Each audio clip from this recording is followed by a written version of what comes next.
Hi everyone, welcome back to our newscast where we look at issues that are impacting the world through the lens of the school board and how it impacts school governance. This time we're talking about long and short-termism, and in particular how we need more long-term thinking in the boardroom and less short-termism. Good in theory, Michael, but hard in practice. What have you been seeing and what's prompted you to suggest this topic for us today? Well, I read an article about fairly recently about how boards are really struggling in this current environment, not only around like the Me Too movements and whatnot, but specifically with long-term value, because either because of activists joining the board with very short-term goals or interests, refocusing the board, and effectively that also refocuses the organization as a whole to be more about short-term gain. And as I was reading that article, I was thinking, man, that's not really too different from schools that were well, to put it even closer, I was observing a board recently, and I was completely floored by the fact that more than half their meeting agenda was focused on discussing university placements of their students as well as IB rankings. And I'm thinking to myself, that's not a board discussion, that's a management discussion. At the board level, they should have a data dashboard. And this is something boards also don't have that I would love to get more information from you about, Paul.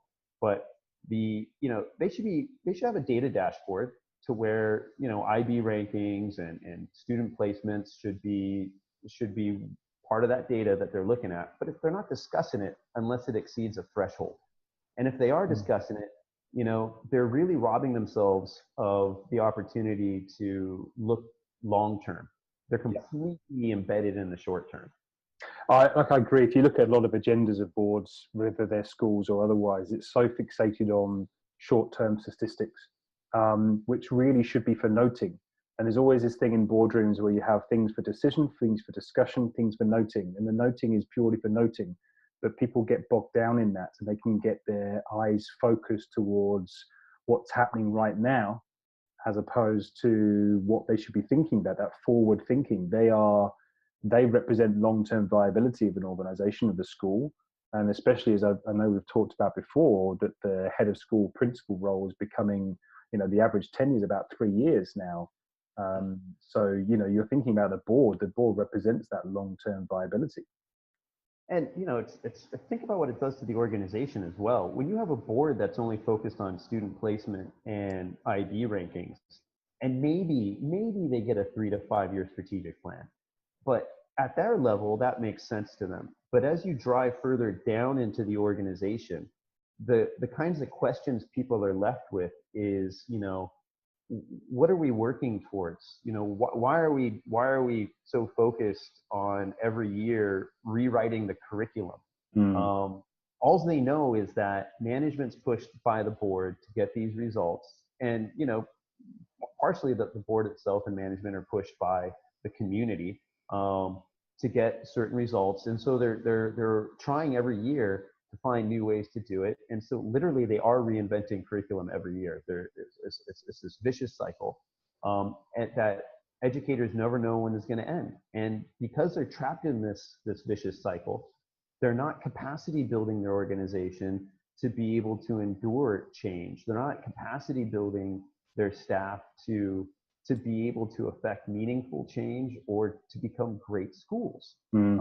They're constantly in reaction mode because of this short-term mindedness.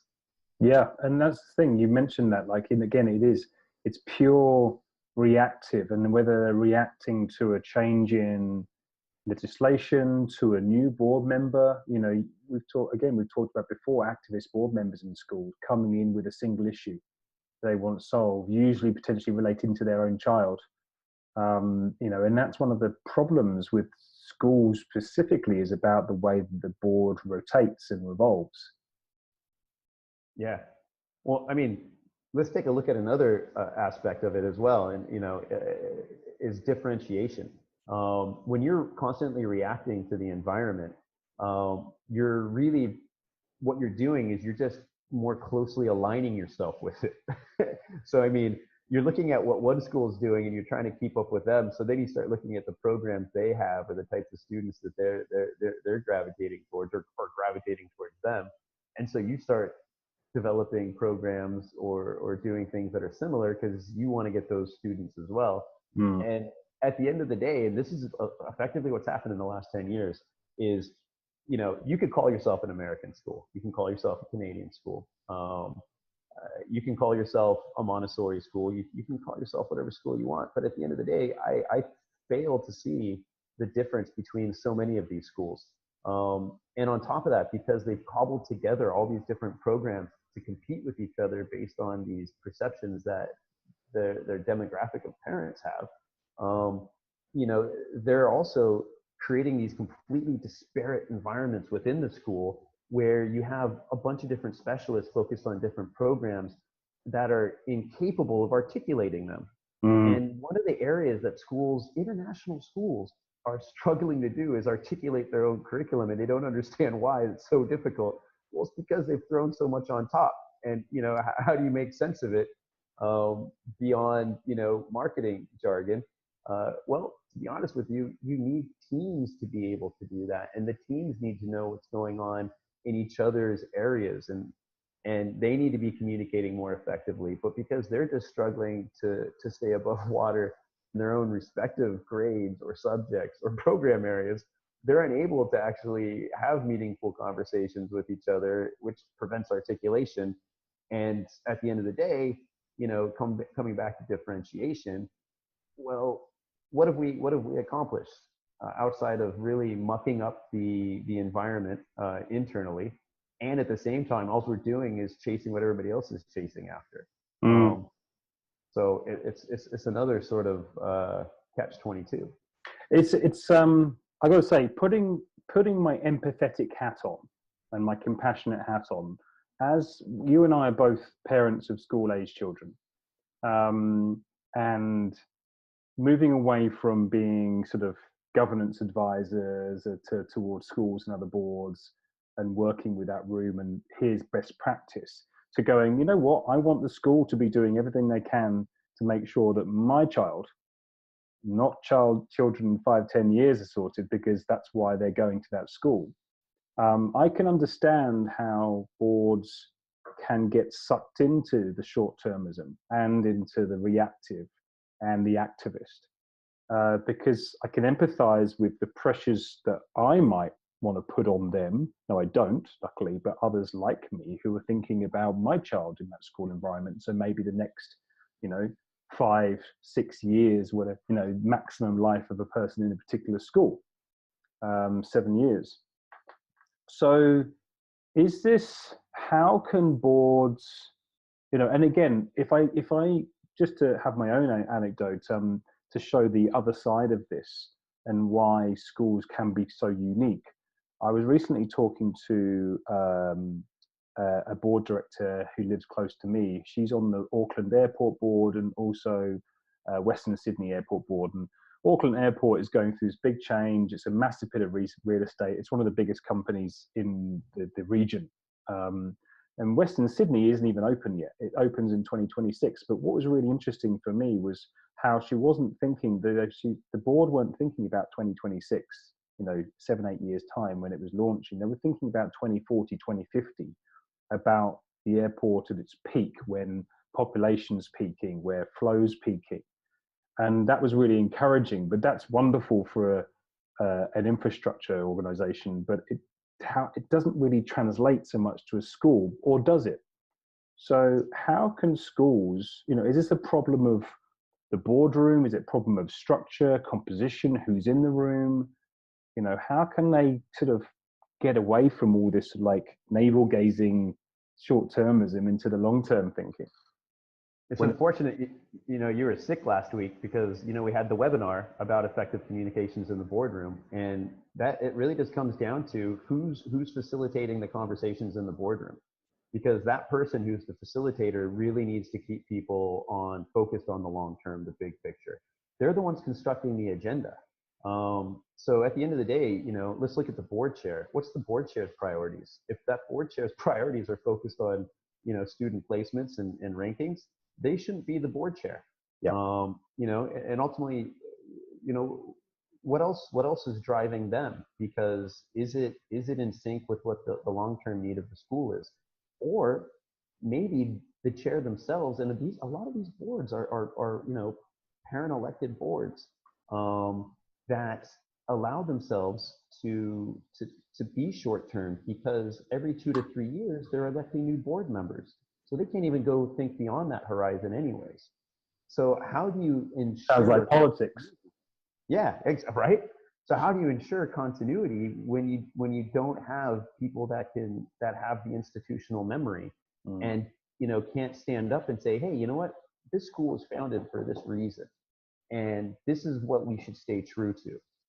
We understand that other schools are becoming are getting more students because of their cachet or what they're coming into the market with and their promises, but that's not the school that we set out to be, nor should be the school that we try to be, because if we are, we're already, you know, in last place. We're already starting off at a disadvantage, and to retool ourselves to keep up with another school is going to be, you know, debilitating on so many levels. You know, one thing I want to focus. I really have 2 more points to focus on today. Number one is thinking about these boards, not only in terms of their board communication, and it comes back to the question you just asked, but also in terms of their hiring practices. Boards that are short term are really only focused on management related issues, hard skills.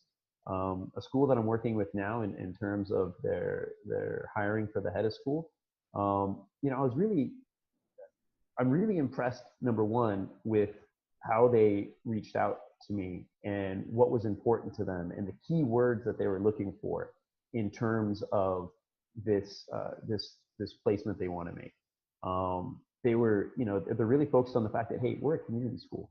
And there's a few other points that really drove home the fact that it's not just about getting these results. That's not what we're about. But they were utilizing 2 tools. One that was from the local government in terms of what are the competencies of effective leaders, which, you know, needs to be rewritten drastically because it's really focused on just hard skills. It's not focused on leadership competencies at all. Number 2, the association that's helping them with the recruitment. When I was going through the resumes, I was floored by the fact of how they're recommending people for this top position, that most of them in the last few years, they literally have been jumping every contract. Every 2 to 3 years, they're at a new school in the last 10 years. And it's like, how can you recommend somebody for a top post like this that's meant to, you know, to sail the school into the future, that has a history of changing jobs every 2 to 3 years? That's completely irresponsible. And so, you know, my first point, and to answer your question, is really around that. The next point I want to make is really about sticking close to core values and purpose. But, you know, even before I get into that, you know, what do you see in terms of practices at the board level to help them stay, or what they should be doing to stay long-term focused? Yeah, you know, there's some really practical stuff that if they can do, you know, I think you're going to be talking about sort of having that long-term vision and sticking to it. But, you know, some of the more practical things you can do is the way you structure your agenda, and actually to make sure that if you're going to cover off some short-term stuff, you know, again, reports coming from the head of school, which is where this stuff will be, and if anything needs to be discussed because it's exceeded some parameter or whatever, then account for it in the agenda, whereby you stick to an agenda which is partly short-term and partly long-term. And you are, again, you've got to have a strategic plan as an organization, minimum 3 to 5 years, but you then have to have, you've got a strategic plan, which is like three to 5 years, then you've got a strategic vision. And again, I think you'll be touching on that a little bit more. And that's different because it's very hard to plan for 10 years ahead now, but you can still plan for the type of school you want to be, what you're trying to do, rather than like the numbers and the figures and the statistics, because the world changes too quickly now. Even before, when it didn't, having a 10-year plan was sort of a bit silly.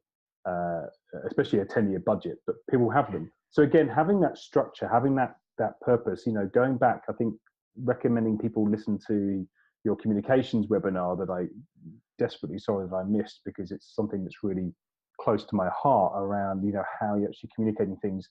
And I think you nailed it beforehand. It's the culture, and that comes from the chair. The culture of actually going, let's not get dragged down into this. And when you're recruiting new board directors, governors, or even, management, you're making sure that there's this big eye on the long-term viability, long-term sustainability. It's so critical. Yeah. It's interesting. You talk about a 10-year budget. I remember one of the most significant leadership experiences I had, and that really stretched me. I had left education, and I had a fairly successful run in IT. And I was asked to go open up the operations in a new country, India, for a security systems business. And when the CFO handed me, basically, the CEO said, "Hey, write a business plan and tell me what it looks like, what the country is going to look like for us in 5 years." But then the CFO gave me this incredibly complicated budget tool that was based on a 1, 3, 5, 10, and 15-year budget. And I was literally, killing myself thinking about how do I even begin thinking about 15 years?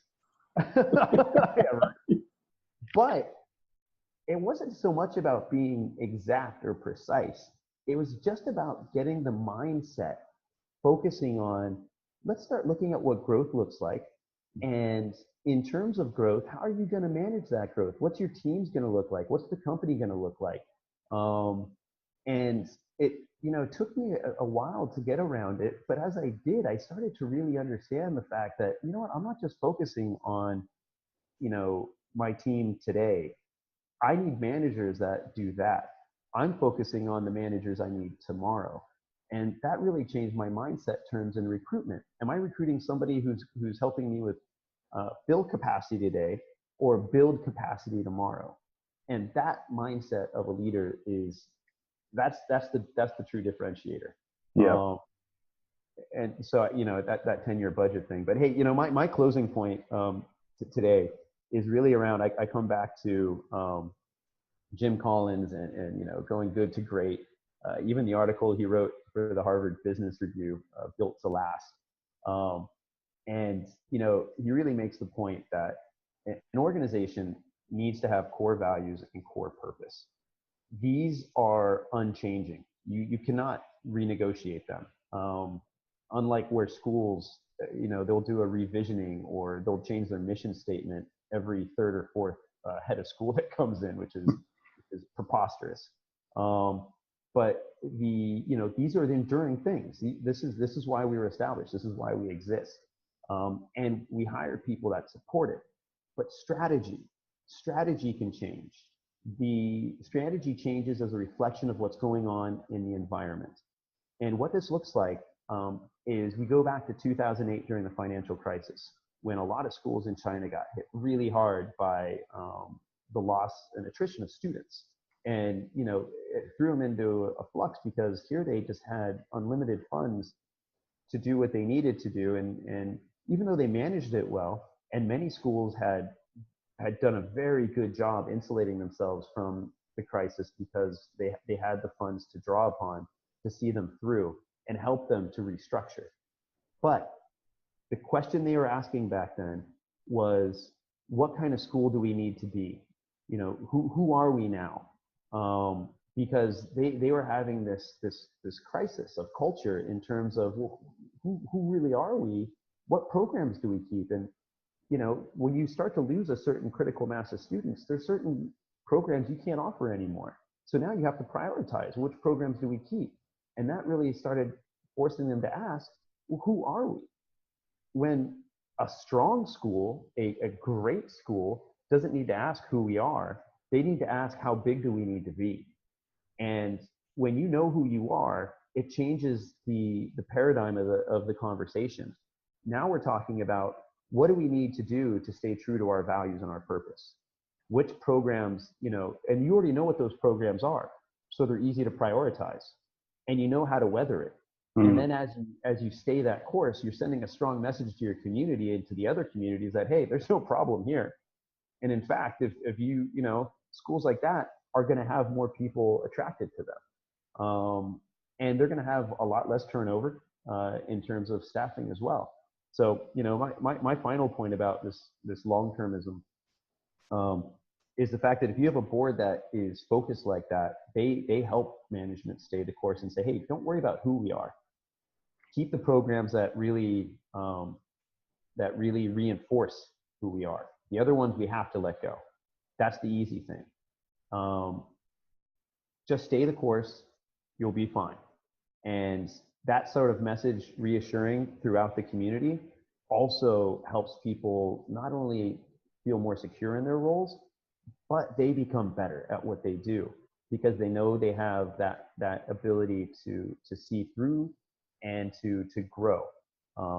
And at the end of the day, that's really the type of conversations boards need to be having and ensuring are happening. And on that wonderful note, again, just summarize the conversation we've had, the rich conversation, starting with your core values and the purpose. The board's role is to keep everybody focused on that long term. There's some structural things that you can do, build the right culture, so ensure you've got the right people, compose the board with people who can think short and long term as opposed to get sucked into short termism. And again, I think just coming back to it, what is the purpose of the boardroom in itself? You know, it is not to be looking at short-term statistics. We didn't get to touch on technology. Maybe we can hold it over for the next newscast. No, definitely. And I without question, there's going to be a webinar on technology. I'm really excited because I just read an article today.